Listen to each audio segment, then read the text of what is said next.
request Dr. Padmaja Joshi, Senior Director, Center for Development of Advanced Computing, Mumbai, to please come up on the stage and give her special address on cybersecurity and e-gov solutions. A big round of applause, everybody. Good morning, everyone. And it's nice to talk about cybersecurity. I thank Dr. M. Shashikumar to start with technology itself. I'm working in the area of e-governance and cybersecurity. So I just thought that why not introduce what is happening in e-governance domain, especially in the cybersecurity domain. So it is the combination of the two that I plan to discuss with you. Just a brief introduction of various solutions available at the national level so that those can be utilized by all of us, or if there are any kind of suggestions, we can take them to incorporate. It can be made available across India. That is what the aim of this talk today is. So I'll be talking about cybersecurity and e-governance solutions. Of course, I saw that lots of panel discussions today are mainly from the hardware perspective. We all have a CISO background, and we know that we must secure our data centers from any kind of a breach possible. Other than hardware, of course, we need to look at the software aspect of it, where I'm talking about the applications which are developed. So in the application, I provide an access to the application only through certain kind of authentications. And all of us know that most of the times we are using authentications like password. But what is the background of authentication? Why password? So when we started this kind of a work, we do have a single sign-on and e-authentication framework at a national level launched by Government of India itself. But we started studying about what are authentication factors, why online password. Basically, when we go to any place and we want to prove ourselves, we go along with our identity document, where it has our address, our name, and we also have our photograph over there, where the person looks and matches that photograph. When we are trying to do it online, obviously we do not have all these mechanisms. So we try to find out what factors or what information we can use to validate that the person is the same whosoever he or she is claiming to be. So the first thing comes is what I know. Something which I have said like password, it's assumed that only I am the one who is knowing it. I am not leaking it, right? So that is the first thing which is considered as what I know. But many times, to remember it easily, what we try to do is whatever I am it can be my favorite cartoon, it can be my family members, it can be my birth date, or the place, or something like that which is very familiar, and which is unfortunately easily be trackable also. So if someone has certain information about me, it's very easy most of the times for these trackers to identify what your password is. And that's why then started coming the limitations on putting the password, that it must be at least 8 characters. Out of that, there should be few digits. You should not have any kind of a directory attack onto it, dictionary attack onto it. So it should not be a word. There should be at least one capital, then some punctuation marks, and so on and so forth. And when all these restrictions start coming, it becomes really problematic for us to remember that password. And many times we start maintaining either them onto certain kind of sheets or Excel sheets. And I remember that if I'm trying to access 100 websites, we do have 100 logins and passwords. It's a really cumbersome process for all of us. So what is the next one? By then, we all know that mobile penetration had increased drastically. So there is another factor which can be considered is what I know, which was possible with PIN and password and that kind of stuff, or security questions which we used to have in earlier applications. It came like what you possess, what you do have. So for the bank applications, we know that we do have smart cards with us. So we use that grid. What is the number D and E and all that kind of stuff, because I'm carrying that. Another becomes like your digital signatures, where you are carrying your tokens along with you. But all these are additional carriers. Whereas these days, we are always having our mobile phone with us.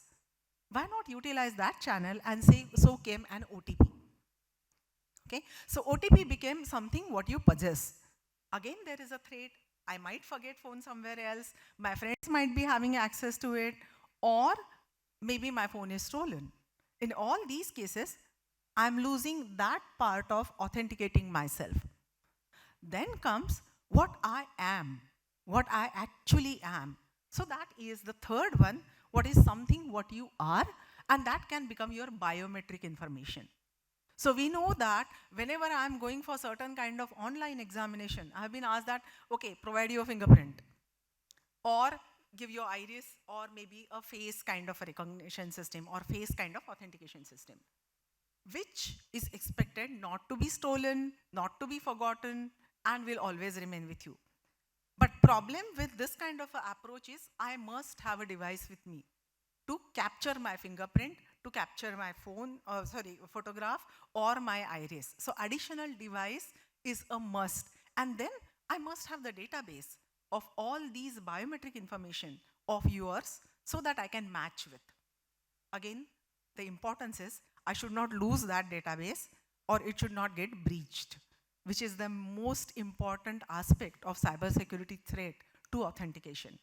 So these are the factors, and if you see into any kind of authentication mechanism, including Google these days, even for Gmail, they say that, okay, have two-factor authentication. Don't just rely on password, because that session remains on for you. So why not have additional factor of authentication? So similarly, at a national level, whenever we are running any kind of application, we recommend to all the departments, whosoever are using this kind of a facility, to have multi-factor authentication. So whenever we are having multi-factor authentication, so as a user, I first have to remember something like password or something. I still have to give it OTP. And if I'm trying to access multiple such services, I have to provide this for each and every service. As a user, it is extremely painstaking. Even whenever we are going into any of the bank where we know that money, which is the important factor of our life, if it is there, then also every time entering login, then transaction, my first login password, then transaction password, OTP, it becomes really, I feel that I want to change it. So where, if I'm trying to access multiple services at the same time, I think all of us are looking for single sign-on, where we all know that these days in the otherwise, in social medias and all, we know that it provides that login using Facebook, login using Google or Gmail. It becomes so easier. I have already opened my Gmail, just okay, I'll just click and automatically I'm going to get that kind of a service for all my social media. Unfortunately, that kind of a scenario is not available, or rather I will say was not available for e-governance domain. And additional problem which used to happen in case of e-governance especially, the services we don't require daily. For example, mails we check daily. We do check daily our social status. So those sites are accessed on a regular basis. Whereas for the government services, you require these kind of services sometimes. So it is very difficult to remember your login and password. Forget about password, even login itself. It becomes really difficult to remember. So what government thought is we must have some kind of a single sign-on similar to that of Google or Facebook, and where we will be able to access different services of government in a single sign-on manner. Now, the vision is further enhanced by only government services. Whatever services are accessed by the users, even the private services, we can think of incorporating them with a single portal, which can be much easier. What can happen is, I can use the same password, but if my service is more important, I'll say that I require OTP. If I'm going for online examination, I have logged in, but I will require your now biometric authentication. So you can just add the factors or combinations of factors which will allow the user to go to the next service, but with additional factor of authentication without every time remembering the password and so on and so forth. So that is how the government has evolved with a single sign-on. And I'm introducing you to one of the single sign-on which is currently used, which is called as e-Praman. And you might be knowing that in the month of July, our Honorable Prime Minister Narendra Modi ji had launched one single sign-on facility for the government, which is Meri Pehchan. So e-Praman is a part of that Meri Pehchan. Of course, as I said, the authentication factors are important, but along with that, any kind of a single sign-on must have certain additional features, especially from the cybersecurity point of view. Okay? One of the features, multi-factor authentication, I already talked about. Another important factor is fraud management. We all know that if we try to access any of the service of Google from any other device or a browser, it sends us notification that this particular device was not available earlier. You were always trying to access from another device, but you are trying to log in from your different device. Is it you? Right? Similarly, if I change my location, I every day is doing it from Maharashtra. Today I am going to London and trying to access it. I will get a notification. These kind of trackings is helping me to tell that yes, it is me. So there is a lot of data which is getting generated, as Dr. Shashi Kumar was saying earlier. And we need to access that kind of a data to say that is it a fraudulent activity or is the natural activity, at least to notify the users. So any kind of a single sign-on must have such kind of a fraud management, which can track your locality, which can track your information about the devices that you use regularly, which can track the operating systems, browsers, which is very normal one. But problem is, as I said, in the multi-factor authentication, I have to every time put additional factor. Can I actually reduce that trouble? I do have now a lot of information with us, which is of these kind of location and so on and so forth. Can I capture something additional? Do you know that in the biometric, the way we say that, okay, our fingerprint is different, each one of us is having unique fingerprint, there had been a research that the way we type is actually different. It's a very interesting kind of a thing where you can try to capture your typing behavior, and based on that, at least you can use that as a support factor for authentication. I can keep on capturing how I am typing, and if it is different today, I can at least notify the user that maybe it's not you. So in addition to the additional factors, there are a lot of fraud management kind of techniques which can simplify the life of citizens or users, but still provide a good facility of security to the services is evolving. And that is another important factor of fraud management, which is, of course, we are having in e-Praman, and we are also continuously doing a research on what new we can add to it. Similarly, I can talk about the authentication factors. We all know that password, OTP, digital signature, or biometric. Do you know that if I'm trying to put the password or a pattern, if I'm trying to do this while traveling from a local, someone else will peep in, and they know the pattern on my mobile, and if my mobile is stolen, I have lost my pattern. That is the major threat. Can I do something which will allow me to have the pattern, but still the person who is peeping from my shoulder will not be able to use it? Yes, it is possible, and it is called as grid pattern-based authentication. What happens is, I will be displaying the grid, which has numbers or characters, okay? And suppose I'm having Z on that 9 dots scenario itself. Then I don't have to actually press Z over there. I will just enter the digits or the numbers which are coming onto that Z pattern. So the person who is peeping in will take some time to understand what you are trying to do and recollect it, because it's the pattern which you are generating through the characters. It becomes difficult, and every time those characters are going to change, because that pattern will not be shown as dots. Earlier it was 1, 2, 3, 4, 5, 6, 7, 8, 9. Maybe next time it can be PQR, ABCs, XYZ. So you will be entering in that case PQR, then B, and maybe then XYZ. So if I'm peeping in, it will take some time for me. I may remember PQR, B, and XYZ, but I will not realize that it was Z.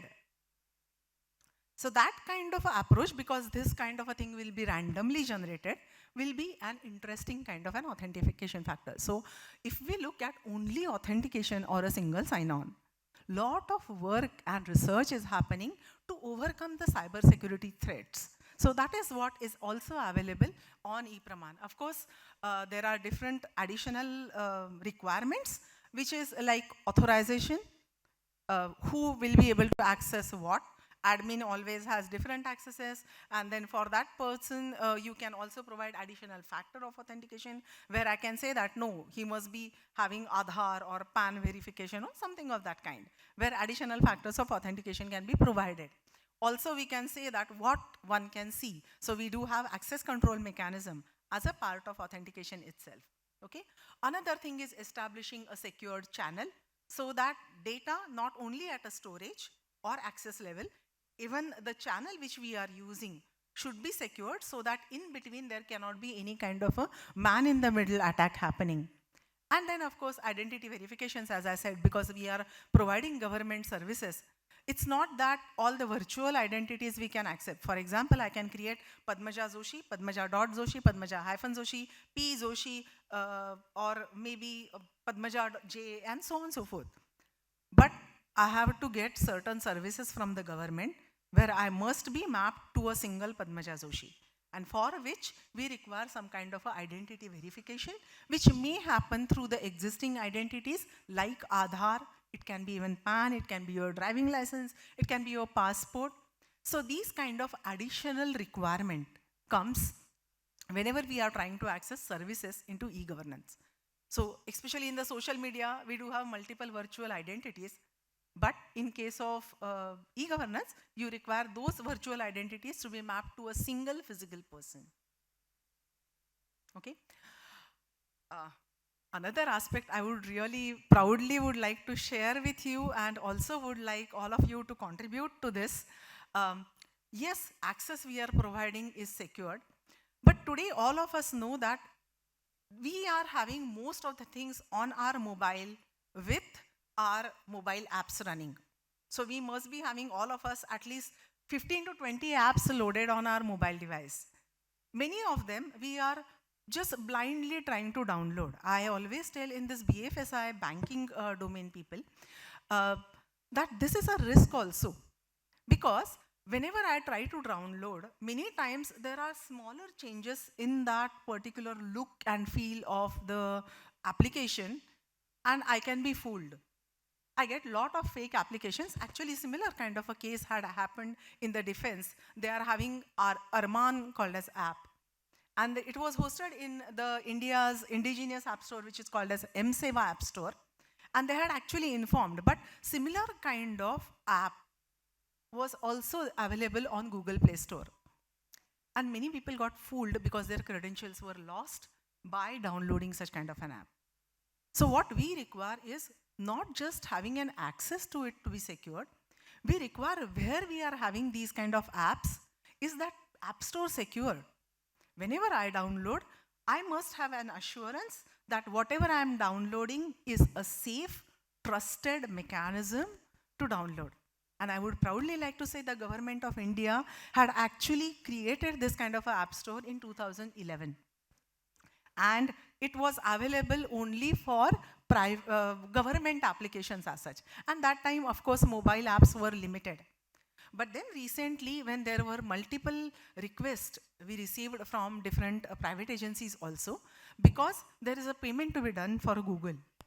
And also there is a Google verification process, but you all know that many of the apps are removed from Google, saying that now these are not secured enough.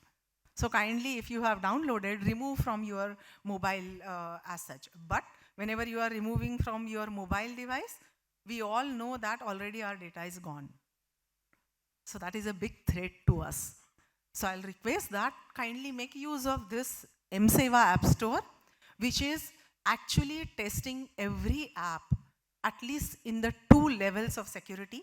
First with the manual, then normally it's a vulnerability and penetration testing done for web applications. We are also trying to do this for all mobile apps to ensure that citizens will not get any kind of an app which is untrusted, which might harm their mobile phones. And also, all the developers who are having this kind of app development, they have to pay Google for paying this kind of, or hosting their apps. Currently, this is available free of charge for next 3 years at least for all Indian developers. This is the government initiative. Of course, I can talk on multiple aspects of security. I'll just take 2 more minutes if it is okay. Just to introduce one more part is, we have talked about App Store, we have talked about the access mechanism to it through authentication. What about storing the data? As I was saying that we need to have certain kind of credentials whenever we are going through authentication. We need to ensure that the database which is storing my credential is completely safe. Nobody is able to, after even hacking, will be able to understand what kind of credentials are stored and whom do they belong to. This kind of a need came into existence when first there were certain cases happening regarding use of Aadhaar. And then UIDAI had taken action over those cases and stating that your Aadhaar number will not be stored as it is. It will be stored only in the encrypted manner in a proper storage, which we call as a vault. It is like a bank vault. And whichever application want to use that kind of a Aadhaar number, they will get only the reference key of it. Now for each and every service, if they require different, if they want the same Aadhaar number, still each one of them will be having a different reference key. And since the reference key is different, they will not be able to infer that is the same Aadhaar number. So your Aadhaar number can get secured. So similar kind of a approach is feasible even for different identities which are important to us. It can be my passport, it can be my PAN number, or any information which I would like to secure, because whenever we are encrypting this kind of Aadhaar number, we are trying to secure through a key, and that key is into HSM. It is not known even to the administrator, so it is completely safeguarded. So that is what is the approach government is taking towards storing the data, especially the credentials as such. Of course, secured storage requires data disaster recovery kind of a solution. Only having a DC may not be suffice, but I'm sure that today we are discussing about the cloud, and most of the clouds do create the backups also. So because of that, I was actually going to discuss disaster recovery later sometime, because we do have one patented solution in this domain also. Of course, use of blockchain is the new thing which will help us to verify whatever we are storing, which is another technology, but again, that discussion can get enlarged and a longer duration. Also about the data privacy and anonymization. So we'll request that whosoever are the developers, or if you are keeping the data onto the cloud, okay, the data should not be stored in a clear text format, first thing, which we all know anyways. But while sharing it with others, either it should be anonymized, or while displaying it onto the screens must be masked. Only the last 2 digits, last 4 digits, like that, it should be displayed. So these precautions are important from a cybersecurity aspect. And with that, I would like to stop my small discussion. Thanks. I know small has got little elongated, but thank you very much for listening patiently.